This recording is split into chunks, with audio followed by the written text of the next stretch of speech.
I want to cover nSights here real quick, and then I'm going to get into teaching a little bit. Today, we went through these tabs with the boss and the programmers. There's a lot that's going to be cleaned up between now and the end of the month in all of these tabs. We did some redesign on this here when it comes to some of these tabs, especially this one. We did a complete redesign of this because this makes absolutely 0 sense. Okay, it doesn't communicate at all what's going on here, and so the redesign is beautiful.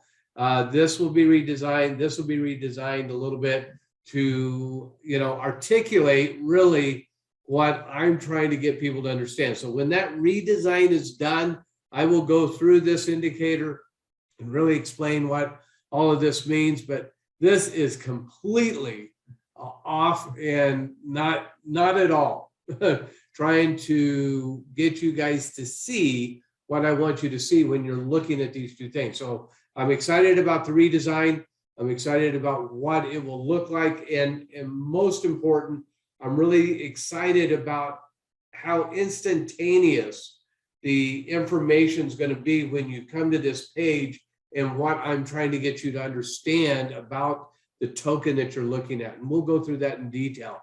So redesign there. We went through the numbers here. We know a number of things here got kind of messed up. So a boss in the team has told us between now and the 31st, they're going through these tabs and really working on cleaning this up so I have something that I can teach you guys and work with when it comes to this area. So very, very excited about that. Also, I'll give you guys a little advance, and I'm not exactly sure what it's going to look like because we're kind of in debate over what this is going to look like. I'm going to take a screenshot here, and I think this will excite maybe a few of you. In fact, if it does excite you, why don't you give me a 5 in the chat when I tell you what it's going to be. We've never used 5, have we? So I think 5 is a good number. Okay, I'm going to show you guys this, and give me a second to kind of get it set up. It'll take me just a second here. I think purple is the color we talked about, and I'm going to fill it with purple here. And so we're going to add a purple dot. Isn't that exciting? Deb, is that not exciting to you? I love the 5s are rolling in with the purple dot. The 5s rolling in the purple dot. Okay. All right, I love it. So let's say we had a purple dot here and we had a purple dot up here. Does anybody want to take a guess what the purple dots might represent? Let's open up the chat before we get to the 5s. The 5s were rolling in. They could represent wicks, right? Right. A box. Yes, they could represent a box. That's a good one, Marty. What else might they represent? High, low of the day. Very good, Jeff. Yes, so they could represent that. Channels, exhaustion. Perfect. Yeah. Well, what they're going to represent is my target entries and exits for future limit orders. Now the 5s are rolling in. Here comes the 5s.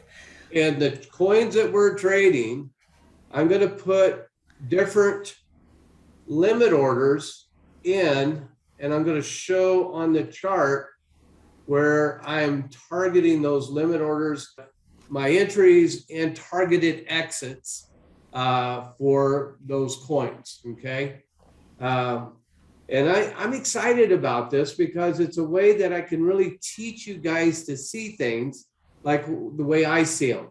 And when I go at now that's the, oh, yeah, I was going to show you this too. And we're going to call those the Dougie Dots. The Dougie Dots. Okay, so when we get to like this here, the well tracker, right? And I told you this was going to be different. This didn't represent what I was trying to show you guys. And here's why it didn't represent it. Because you're looking at the sellers and the buyers, but you're not seeing the total number of tokens that are just being held. And so when we see a number like 99%, well, what the heck does that mean? That 99% of everybody has just sold this token? Are you kidding? No, no, it doesn't mean that at all. It means that a percentage has sold, a percentage has bought, but a majority of the people are holding the token.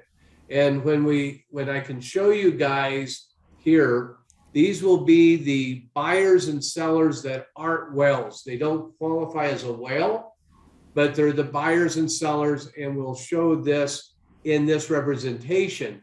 We will also show the whales, right? We'll show them in their own chart, similar like this. I like this little pullout because this was really an accurate representation of the last 24 hours was this chart right here. 99.9% of all the people were holding, and it just a sliver was, the orange was buying and this gray was selling, right? Just a sliver of everybody. And so when you see this 99%, it just didn't make any sense. The whales will do the same thing. Almost all the whales were just holding.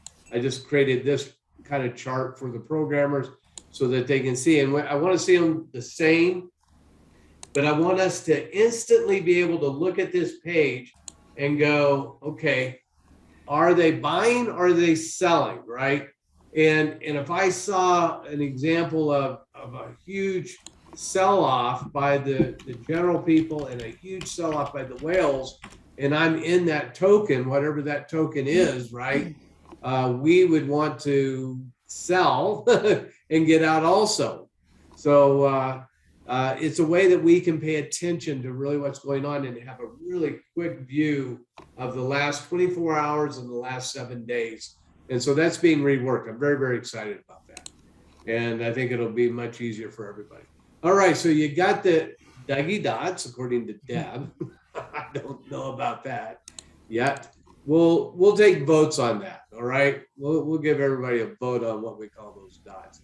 All right, I want to dive in here, and I want to talk a little bit at a basic level of understanding grids and barriers, because ultimately we're going to go to a grid hyphen barrier with an indicator system, right, in nSight and in Digibot both.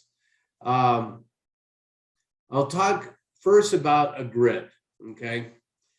And we'll look at a grid and how a grid works, okay?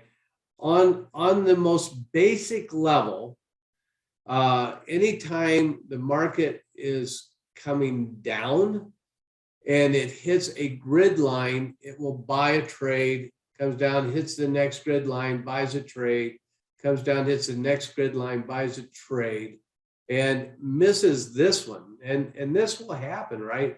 Where it gets really close, but doesn't quite hit it, okay? Anytime we take a trade, so this trade here got executed, in most grids, anytime it goes up 2 levels, whatever those levels are, it will sell the buy that was here, okay? And so this trade would have sold up here, and basically, and this is all automated for the newbies and for the advanced, right? This is hands-off trading and makes it easy. So this would have made 10%. Now this trade here also has to go up 2. So it hit this barrier, and as soon as it goes up 2, it will make this profit. But as it goes up, okay, it comes down just a little bit, made about 9%. Now this trade that hit here has to go up 2. And as soon as it goes up 2, it closes out about 9–10% profit. And it just keeps doing that. And that is the most basic grid, that kind of system that would be out there.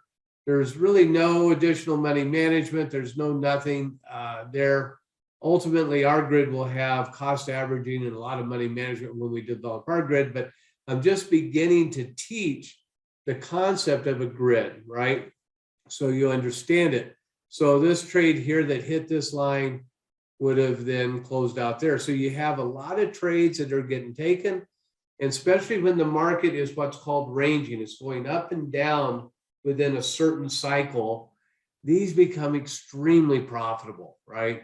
And all of these trades that closed out when this hit, now the next time, now this trade that would have happened here never got to its profitability. So not a new trade here, but we got a new trade here, new trade here, new trade here. Now this one closed out, but this one didn't yet. So finally, when you get over here, this one closed out. And so you can see that the market is, it becomes the way that crypto ranges for the most part. Now they can have a long down and then a long back up. And every once in a while, if you don't do the cost averaging with this, you could be stuck in a trade up here. But for the simplest part of what we do in trading, this for what we will have for most people will become a very simple system that we trade. And we will have but a basic grid system to start with. Ultimately, we will be programming that. And then ultimately, we'll have a very advanced grid system that will be advanced for our AI running it, but not advanced for you, right? So we'll take all of our education, things that we teach and do, especially like in DigiBot and stuff. We'll take all of that knowledge and we're going to apply it to a grid and make a grid very tradable for you guys, just simply to plug in and let it go and let it do its thing. But I wanted to show you the difference between grids and barriers. Okay, grids are just a fixed range of intervals that when the market is moving, it's taking advantage of those intervals. When we do barriers like we did here in BNB weeks ago now, and you guys all remember this, everything that we're doing is looking at the specific barrier.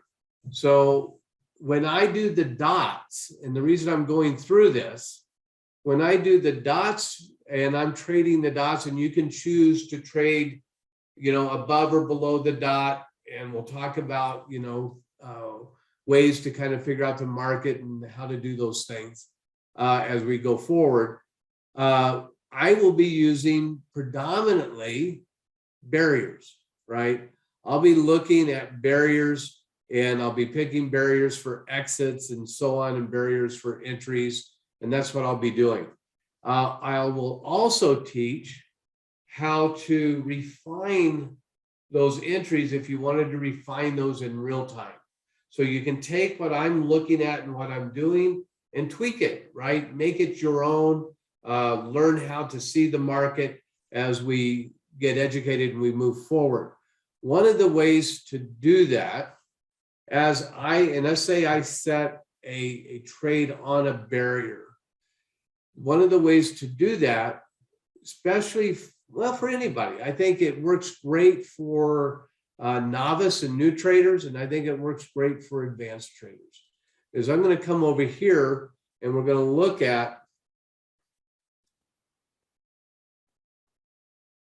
space Martians here, okay? And let's just say, in fact, let me do this. And boss, and then we're going to get this done probably sooner than later. And that's why I'm really going to start focusing on this so that everybody can be educated. Okay. Let's say I had put a buy entry that when the market came down to this spot here, this is where I wanted to buy, okay? And maybe it was over here, okay?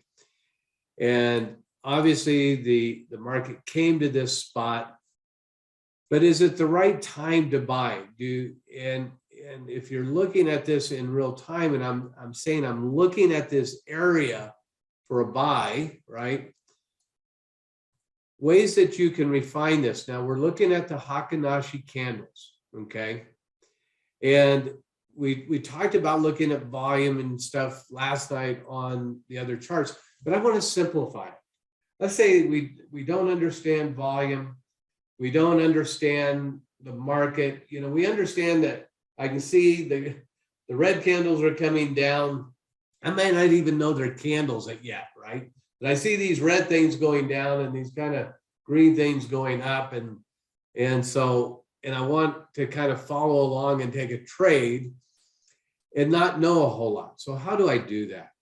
Well, on the Hakanashi candles, right? If I'm looking for a trade at this point and I got it here and I turn green here, if I wanted to wait, that would be a good signal, right? That would be a potentially good time to do that. If I had an entry here and the market's going sideways and I wanted to wait for confirmation, I could do that here. I could wait to see, you know, maybe an up pressure. These are all flat, an up pressure Hakanashi, and then I can take my entry, right? Instead of just blindly taking the entry based on where we're putting them. The thing that I want to look at though, and let's look at this as we go up, and the opposite of this, right, is when do I sell? Okay, and let's say I had for some reason well, let's see, let's find a barrier. Okay, I got a barrier right here, and I'm going to pull it across to about where the barrier is, the bottom of these candles. I'm going to look at the breaking one here, and I'll explain all these as I go on, as we learn. But this will be an exit. Okay, so this is an exit indicator that, you know, this is where I would have targeted the exit. But obviously the market's moving pretty strong, right? So how do you determine a good exit versus just taking this exit blindly? You could take it blindly. The profit was probably pretty decent at this point, okay? And there's nothing wrong ever taking out profit. 75%, pretty decent profit, but you're trying to refine your skills. You're trying to understand how to maybe get a little bit more out of this. So let's begin to dial down on the Hakanashi, okay? What do I mean by dialing down? I mean going to a shorter time frame, okay? And I'm using Hakanashi because it's going to smooth out all of the noise and the transitions in the candles and kind of give me a clearer exit decision, okay? I'm at 1 hour here. Let's go to 15 minutes, okay?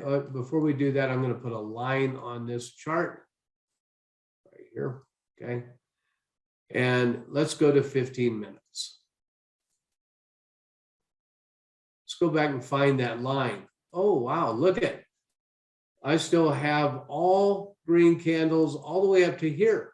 Well, could I refine this if I'm in this trade? And this is I think, part of the magic of Hakanashi, because it takes the shorter time frames and smooths them out. So if I went down to a 5-minute time frame, just for example, okay? And we're looking at this together for the first time. I only got one small red Hakanashi here, okay? And if I thought, okay, this is my first red Hakanashi, it's on a 5-minute, at minimum, if I wanted to protect the trade, I could move what's called my stop. And I'll do stop lessons for the new people, but simply what it means is I move my trade with an exit up behind the last candle potentially. And I say, okay, this is it. I got a red here. I'm going to put an exit, a limit order. I move my stop loss now, that may have been here. I move it to here. And if the market comes back and hits it, it takes me out. If it doesn't and continues to go up, then I'm just going to let the market go up until it gives me my next signal here. Okay. So now I move up to here, right? And this is a pretty big Akinashi.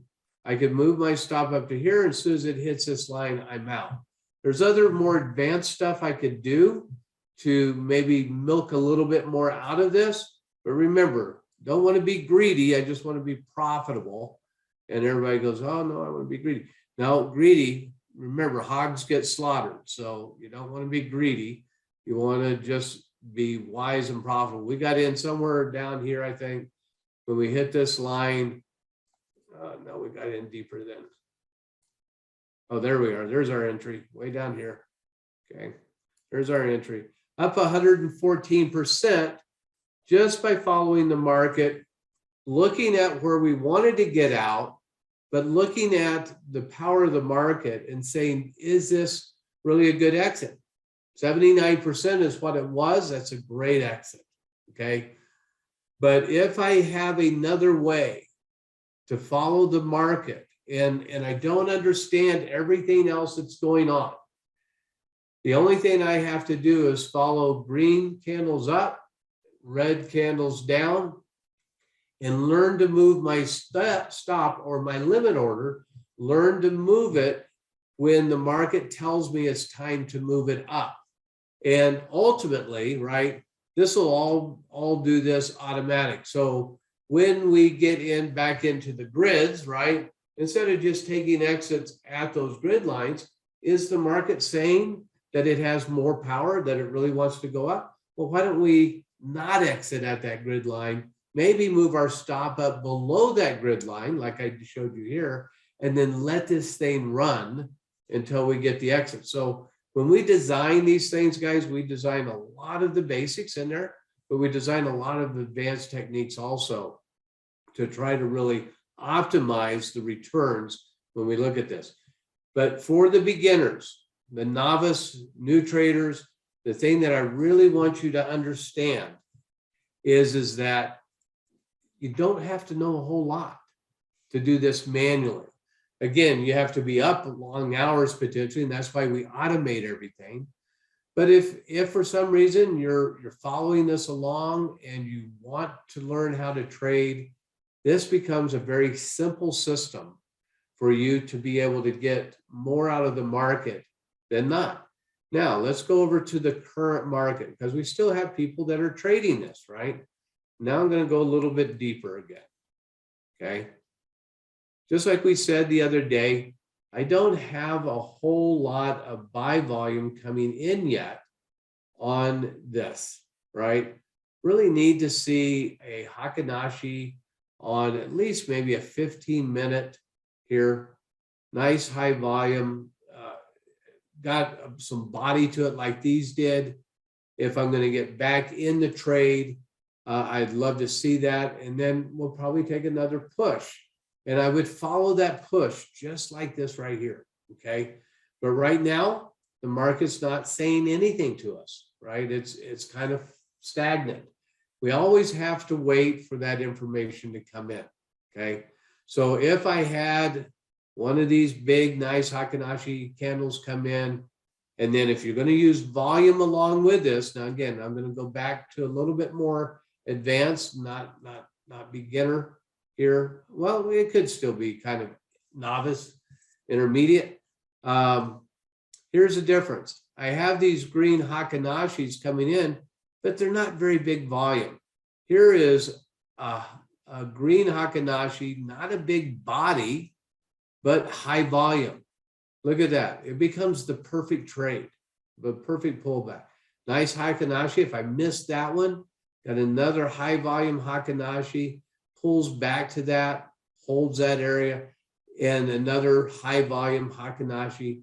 All of these are happening before we go in. So I've got the Hakanashi, which is a smoothed out candle, and I have the volume coming in to give me the confirmation that I need to take that trade, or at least accumulate that trade, right?